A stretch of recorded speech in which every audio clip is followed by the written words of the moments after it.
Ce soir, il y a une réunion de l'association genevoise des journalistes, l'AGJ, parce qu'on a appris les annonces de Tamedia avec les suppressions de postes qui vont avoir lieu. Et puis c'est une charrette de plus dans tout ce qui se passe depuis des années dans le milieu journalistique, avec à chaque fois des licenciements et l'histoire se répète. Et ce soir, on a vraiment voulu marquer le coup pour dire maintenant ça suffit, on va tous se réunir, on va voir ce qu'on va faire ensuite, mais on va écouter d'abord tous les souhaits de tout le monde et puis entendre aussi les nombreux journalistes de la tribune qui vont venir ce soir.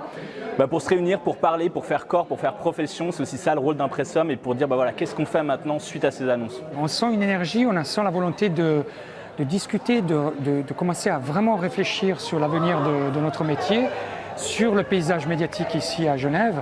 Et puis je trouve que c'est rare, c'est très rare qu'on puisse se retrouver au-delà même de notre titre, de notre périmètre professionnel, à travers des collègues, des confrères, des consoeurs. Ça c'est précieux. Et je trouve que c'est une soirée réussie parce qu'on a senti cette énergie-là. C'est ce partage de préoccupations qui nous sont communs et communes. Et il faut surfer sur cette énergie-là. Une idée qui a visiblement été assez unanimement accueillie, c'est l'idée de faire une lettre ouverte signée par le maximum de personnes qu'on trouvera de plein d'horizons différents, de plein de gens qui défendent la presse. Il y a quand même quelque chose qui pour moi est ressorti aussi assez fort, c'est vraiment le côté on est à un point de rupture. C'est pas une énième charrette. C'est genre celle de trop, c'est vraiment le point de non-retour où en fait maintenant on doit changer de modèle. Les gens ont envie de se battre pour leur métier face à une décision du propriétaire, de l'éditeur de ces journaux qui au fond est contraire à l'esprit de ce pays qui est un pays fédéraliste, contraire à l'histoire de ce pays où il y a quand même des identités cantonales qui sont bien ancrées et qui ont besoin chacune de titres forts. Je pense que le choc qui a été provoqué par la décision de l'éditeur aujourd'hui relance toutes ces réflexions et peuvent éventuellement déboucher sur des débuts de solutions.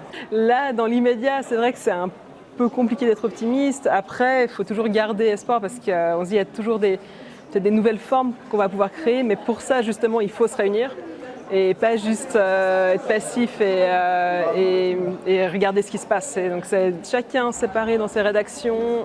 En fait, finalement, on perd de la force, on dilue un peu les forces. Ces syndicats, c'est probablement indispensable pour coordonner des luttes, mener des combats sur la durée. Ce soir, il y a une forte mobilisation des journalistes de Genève. Après, chacun est pris dans le quotidien.